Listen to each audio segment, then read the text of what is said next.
แฟนบอกว่าฮักแต่ว่ามันไปมีกิ๊กแล้วก็มีแฟนไหมลูกก็บอกว่าฮักพ่อแม่เน้อแล้วก็ด่าพ่อแม่บ่สนอกบ่สนใจพอก้อยพ่อแม่พ่อแม่บอกว่าโพและเมคือฮักกันแต่ว่าพิดโฮกันจวนจวนบุบตีกันจวนจวน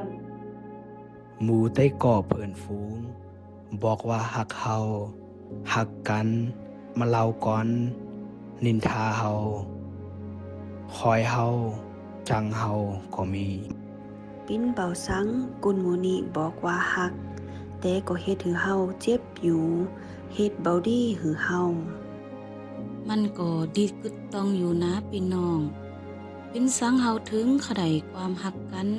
เป็นสังความหักเป็นสิ่งที่เฮาพัฒนาขะไดใครมีที่จริงคุณเฮาก็บ่มีไผที่ฮักได้สุดจิตสุดใจสุดดังย้อนว่าเฮาจุกุนนี้ก็เป็นคุณตีเบาดีซ้ํความฮักของกุนเฮานี่มันขึ้นอยู่กับการกระทำการที่เฮาเฮ็ดเฮาได้ฮักกุนนั้นกุนนี้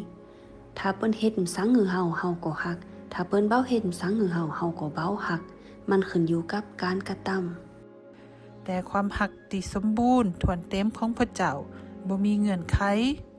บ่ว่าเฮาจะเป็นคนสันซื่อเป็นคนจะไหนพระเจ้าก็ฮักเฮาเป็นจังพระเจ้าถึงฮักเฮาก็ย้อนว่าพระเจ้าเป็นผู้สร้างผู้แปลงเฮาเป็นปอที่กำเนิดเกิดเฮามาความฮักอันแท้จริงนั้นก็เป็นความฮักที่พระเจ้าเมืองฟ้าพระเจ้าเมืองฟ้าปิ้นผู้สร้างจุสิ่งจุอย่างพระเจ้าสร้างกุนเฮา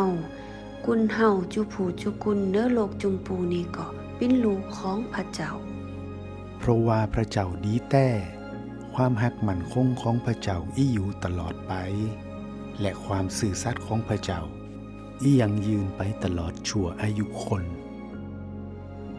ถ้าเฮารู้สึกว่าเฮายังขาดความฮักอันถ่นติ้มสมบูรณ์ของพระเจ้าก็มาอุดคุยกับเฮาได้